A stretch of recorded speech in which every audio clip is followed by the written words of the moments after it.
Team Bubay. At siyempre, kasama natin si Bubay. Siya ang unang sasabak dito sa Fast Money Round.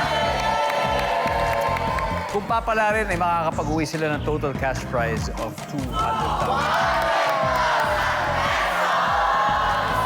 Manalo matalo, dito sa Fast Money Round, buong-buo pa rin po ang kanilang 20,000 pesos for the chosen charity. Ano ba napili niyo po? Ayan, syempre, ang malapit sa puso nating lahat, GMA Kapuso Foundation. Yan. There you go, Jimmy Kapuso Foundation. Hello po. At nasa waiting area sa likod si Hot Flip at hindi niya tayo naririnig. So, Bubay, it's time for Fast Money. Give me 20 seconds on the clock, please. Mahihiya ang high school student pag ang final grade niya ay blank.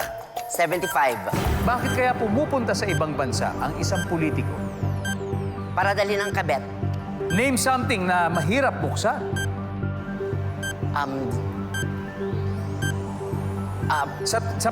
Sa probinsya, saan ginagamit ang naipong tubig ulan? Palay.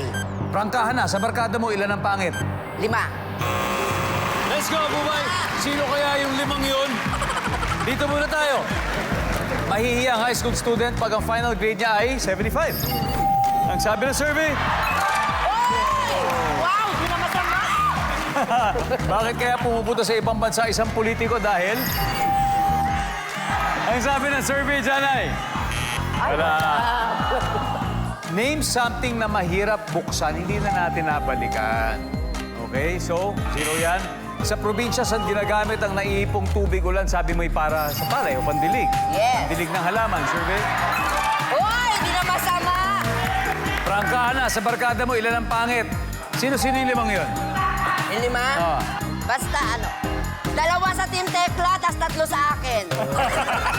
Ang galing mo doon, ha? Magaling ka doon. Ang sabi ng survey sa 5 ay...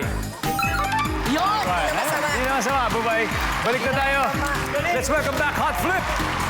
Bago tayo mag-umpisa, yung mga kababayan mo sa Baguio nanonood, baka gusto mo mag-hello sa kanila. Yes, hello sa mga taga-Baguio na imbag nga rabii, malam kada kayo amin. Pag ngarabi, eto na. 93 ang nakuha ni Bubay. So 107 to go. You got this. Give me 25 seconds on the clock. Mahihiya ang high school student pag ang final grade niya ay blank. Go. 74. Bakit kaya pumupunta sa ibang bansa ang isang politiko? Pagbabakasyon. Name something na mahirap buksan. Alkansya. Sa probinsya, saan ginagamit ang naipong tubig ulan? Sa CR. Prangkahan na, sa mga barkada mo, ilan ang pangit? Marami. Ilan? 10. Let's go, Hot Flip!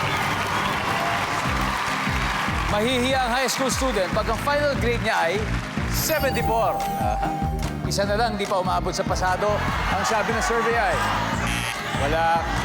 Ang top answer ay 75. Sagot ni Bubay.